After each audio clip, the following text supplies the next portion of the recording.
Hello, আসসালামু আলাইকুম everyone. কি অবস্থা সবার, কেমন সবাই? Welcome to my another video. তো বাসার থেকে বের হলাম আজকে, একটু গ্রামের উদ্দেশ্যে যাব।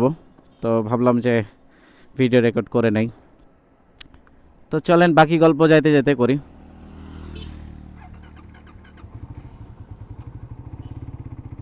তারপরে কমেন্টে বলে যাবেন কে কেমন আছেন, আর কে কোথায় থেকে আমার ভিডিওটা দেখতেছেন এটাও কমেন্টে বলে যাবেন। জানি না ভিডিওটা আদেও সম্পূর্ণ হবে কি না, কারণ আমি প্রায়ই যখনই আপনার ভিডিও কমপ্লিট করতে যাই একটা প্যারা খাই, সেটা হচ্ছে মাইক্রোফোনের। আমি জীবনে ভাই মাইক্রোফোনের প্যারা খাইছি, কানেকশন নিয়ে। কানেকশন হয় না মাইক্রোফোন ঠিক মতন।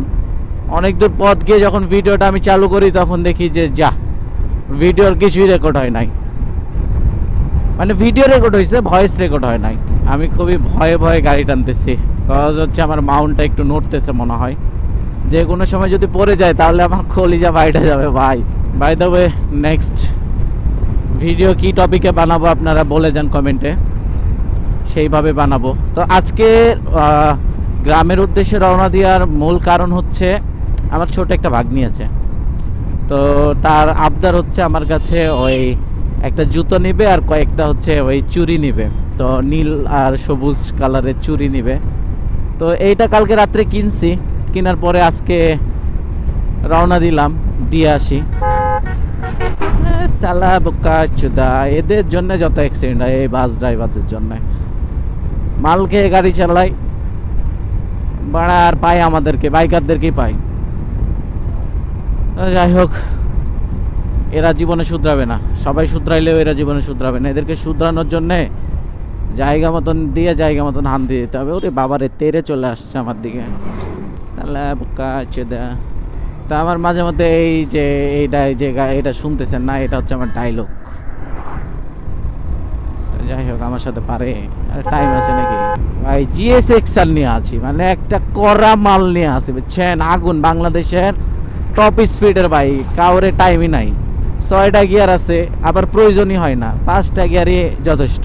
জানি না ভিডিওটা হচ্ছে কি না, আল্লাহ ভরসা, কারণ আমি শুনতে পাচ্ছি না ভয়েসগুলা। তো যে জায়গায় ছিলাম ওই জায়গাতেই আবার যাই। তো আমার ভাগ্নির আবদার পূরণ করতে যাচ্ছি, মানে অলরেডি পূরণ হয়ে গেছে, কেনাকাটা হয়ে গেছে। সেটা দেখানো হয় নাই, দেখাই দেবো আপনাদেরকে। আর দেখেই বা কী করবেন, তাও দেখাই দেবো, নি সমস্যা নাই। এখন আমার এই ছোট ভাগ্নি, মানে এর অনেক আবদার, ছোট ছোট আবদার, ভালো লাগে আবদার করলে। আর আমি সেগুলো যতটুকু পারি আমি পূরণ করি। তার উপরে শুনলাম সে নাকি অসুস্থ, তো মনটাও খারাপ হয়ে গেল। এর জন্যে ভাবলাম যে না, গিয়ে ঘুরে আসি। সবাই আমার ভাগ্নির জন্য দোয়া করবেন, কারণ সে অনেক ছোট আর খুবই অসুস্থ পড়েছে। এই রাস্তাগুলোর পাশে অনেক সুন্দর গাছপালা ছিল, বাট চায়নার যে প্রজেক্ট চলছে এই জায়গা দিয়ে মেবি আমি ফার্স্টে মনে করছিলাম যে রাস্তা হবে, আরেকটা লেন্থ তৈরি করবে। বাট পরে শুনি হচ্ছে এটা আপনার পানির লাইন করবে, চায়না প্রজেক্টের পানির লাইন। মেবি না, এটা করতেছে, তাও আমি অতটুকু শিওর না, এখন জানতে হবে। ভাই ব্লগিং সেট আপটা যখন নিয়ে বের হই, আপনার ক্যামেরার দিকে সব চেয়ে থাকে, হেলমেটের দিকে, গাড়ির দিকে তো চেয়ে থাকবে। গাড়ি তো একটা মানে সেক্সি মাল। এটা GSX-R মানে ভাই হাজারো মেয়ের ক্রাশ, হাজারো ছেলের স্বপ্ন। আমার স্বপ্ন ছিল ছোটবেলা থেকে, আমার একটাই স্বপ্ন ছিল যে আল্লাহ কোনোদিন টাকা যদি দেয় আমাকে, বা টাকা যদি আমি ইনকাম করতে পারি বড় অঙ্কের একটা, তাহলে আমি আমার এই স্বপ্নটা পূরণ করবো। আল্লাহর রহমতে আমি নিয়ে ফেলছি GSX-R। আপনাদেরকে এর আগের ভিডিওতেও মনে হয় বলছি। এটা জুড়ে ভাই আমার ইমোশন, এটা জুড়ে আমার স্বপ্ন, এটা জুড়ে সব কিছু। আর মোটো ব্লগটা হচ্ছে আমার দীর্ঘ সময়ের একটা ইচ্ছা। আমি এটা লং টাইম করে যাইতে চাই। আপনারা সাপোর্ট করবেন, খুব ভালো একটা ভালোবাসা দিচ্ছেন, খুব সুন্দর সাপোর্ট দিচ্ছেন। আমি আশা করি যে আপনারা এরকমই ভালোবাসা, এরকমই সাপোর্ট দিতে থাকবেন। আর হচ্ছে দেখি এক সময় আমার রাজশাহী জেলার বাইরে আমি ঘুরতে যাব, এটাও ব্লগ করব।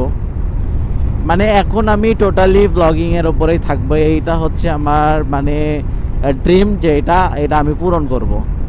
আল্লাহ দিলে আমার GSX-R একটা স্বপ্ন ছিল, তো GSX-R নিয়ে ফেলছি। তারপরে আপনার স্বপ্ন ছিল যে আমি এক সময় মোটো ব্লগ করব, বাট মোটো ব্লগ করতে গিয়ে যে এত প্যারা খাইছি ভাই, এখন কোনো মোটো ব্লগের ভিডিও দেখলে আমি একটা অবশ্যই লাইক করি বা একটা সাবস্ক্রাইব করে রাখি, কারণ এদের কষ্টটা মানে এখন বুঝতে পারতেছি, আগে বুঝতে পারতাম না। আগে ভাবতাম যে আজেরা, কিন্তু ভাই এখন বোঝা যায় যে না আসলে কতটুকু প্যারা খায় একটা মোটো ব্লগার। আপনারাও দেখেন, সুন্দর ভিউ, কথাগুলো ভালো লাগবে অবশ্যই, নাও লাগতে পারে, কারণ সবার তো সব পছন্দ না। তারপরেও ভিউটা যদি সুন্দর হয় তাহলে অবশ্যই আপনার ভাইকে একটু সাপোর্ট করবেন, লাইক, একটা কমেন্ট, আর আপনাদের কাছে একটা সাবস্ক্রাইব, এটা তো আমি মানে আশা করে বসে থাকি। আরেকটা খুশি কি লাগে জানেন, যখন আমি ওয়াইটি স্টুডিওতে চেক দেই, হ্যাঁ প্রতিদিন আমি চেক দেই, তো একটা একটা করে যখন সাবস্ক্রাইবার আসে, মানে মনের ভিতরে খুবই খুশি হয়, মানে অনেক খুশি লাগে যে না আমার সাবস্ক্রাইবার আসতেছে, ভালোবাসা আসতেছে। গ্রাম সাইডে তো সবাই তাকিয়ে থাকে যে এই ছেলে আসলে করে কি, হেলমেটের সামনে ক্যামেরা, মানে এই করতেছেটা কি। অনেকেই জানে, বাট মানে ওদের কাছে নতুন কিছু মনে হচ্ছে। আরে আমার তো গাড়িতে তেল নাই, আমি খেয়ালই করি নাই তেল তুলতে হবে। আচ্ছা আসার সময় তুলে নেব। আশা করি আমি ঘুরে চলে আসতে পারবো, বেশি দূর না, 30 কিলোমিটার রাস্তা। তো ভাই আমি GS6R এর একটা আপনাদের শেয়ার করি, সেটা হচ্ছে যে লং ড্রাইভের জন্য GS6R একটু পেনফুল হয়, কজ আমি দেখছি আপনার এই হাত ব্যথা করে, এই জায়গাটা অলরেডি আমার লাল হয়ে গেছে, এই জায়গাটা দেখতে পাচ্ছেন লাল হয়ে গেছে, প্রচুর পেনফুল। দুইজন রাইড করলে কি হয়, লং ড্রাইভে যখন যাই দুইজন রাইড করলে হয় কি একজন করে এক্সচেঞ্জ করা যায়, এটা হচ্ছে সব থেকে বেশি সুবিধা। যে পরিমাণে মাল তুলছে ট্রাকে, ট্রাকের মনে করেন গোয়ামোয়া ফাইটে যেতেছে টানতে। আর এই রাস্তাটা এত খারাপ হয়েছে, মানে বাইক চালানো আসলে টাফ হয়ে গেছে এই রাস্তাগুলো যে মানে মাঝে মধ্যে ভালো থাকে, মাঝে মধ্যে খারাপ হয়ে যায়। আর এইটাতে মানে আপনার চাকাটা অনেক স্লিপ করে, অনেক সমস্যা হয় এই রাস্তাটুকুতে। আর গ্রামে শীতের সময় গ্রামে গিয়ে খুব মজা আছে। আরে কচ্ছপ আমার আগে যায়, এর গোষ্ঠী বেশি ইগোত লাগে, ইগোতে যখন কচ্ছপ আগে আগে চলে যায় ভাই, 3 গিয়ারেরও লাগবে না, 2 গিয়ার আগে খেয়ে দিয়ে যাবে, 2 গিয়ারে। আর রেসপেক্ট করে না কেন? হ্যাঁ, GS6R একটা টপ স্পিড বাইক, সবাই সেলুট দিবে আর যাবে কি? না এগুলো সব বেয়াদবি, এগুলো খুবই বেয়াদবি। GS6R কে যখন ওভারটেক করে তখন একটা সেলুট দিয়ে যাওয়া উচিত, কারণ GS6R বাংলাদেশের টপ স্পিডের বাইক। এগুলো বেয়াদবি কি সহ্য করা যায়? না, রীতিমতো বেয়াদবি এগুলো। কচ্ছপ রীতিমতন বেয়াদবি করছে। আর দুইজন গুতাগুতি লাগিয়ে যাবো না একবারে। গ্রামে ঢুকলে একটাই ভয় লাগে, এই কুকুর, তারপরে এই মুরগি, তারপরে হচ্ছে আপনার ওই গরু ছাগল, এগুলো গ্রামের দিকে ঢুকলে আসলে অনেক ভয় লাগে যে হুট হাট কখন মনে করেন আপনার চাকার তলে চলে আসে। আর যদি মালিকে ধরতে পারে তাহলে আপনার চাকা খুলে নিয়ে যাওয়ার সম্ভাবনা 100%। এদিক ওদিক তাকানো যাবে না, নাহলে বিপদ আছে। ওই মা, আমার সামনে খালি বড় বড় চলে আসে। আরে ট্রাক বড় বড়, মানুষের চিন্তা ভাবনা এতটাও খারাপ। হ্যাঁ সরি, ফান করলাম। প্রায় কাছাকাছি চলে আসছি। আই রে, এই জায়গায় দিছে একটা রে, বক্স খেয়ে দিছে। হ্যাঁ টমে, তুমি কোথায় যাচ্ছ নাচতে নাচতে? যাই হোক, এখন দেখা যাক, রাজশাহীতে তো অনেক কাজ চলতেছে, কাজগুলো সম্পন্ন হইলে খুবই ভালো লাগবে। আর বাকি যারা হচ্ছে আমার ভিডিওটা ফেসবুকে দেখছেন তারা অবশ্যই ফেসবুক পেজটি ফলো করে পাশে থাকবেন। আর যারা ইউটিউবে দেখছেন তাদেরকে তো আর কি বলা, তারা তো খুবই ভালোবাসার মানুষ। আমার দুই দিকেই ভালোবাসার মানুষ আছে, ফেসবুকেও আছে, ইউটিউবেও আছে। তো ইউটিউবে যারা যারা দেখছেন সাবস্ক্রাইব করে একটু আপনার ভাইকে সাপোর্ট দিবেন। আর হচ্ছে ফেসবুকে যারা দেখছেন তারা অবশ্যই ফেসবুক পেজটি ফলো করে পাশে থাকবেন। ধন্যবাদ। আই আই আই আই আই আই আই আই বোকাচোদা, লিওন এত খারাপ কেন? ড্রাইভার সবকে নিজের রাস্তা মনে করে, তাহলে বোকাচোদা। এই অবস্থা হচ্ছে রাস্তার। আর এগুলো রাস্তা ভেঙে গেছে। আর গ্রামের দিকে তো অত কেউ করে না, অত ভারী গাড়ি যায় না, খুবই কম যায়। তারপরেও যেগুলো যায় এগুলোতে ক্ষতি হয়ে যায়। আর গ্রামের সব মানুষ চেয়ার হইছে আমার দিকে। হ্যাঁ, আবারও কি তুমি ঢুকে যাবো আমার ভিতরে?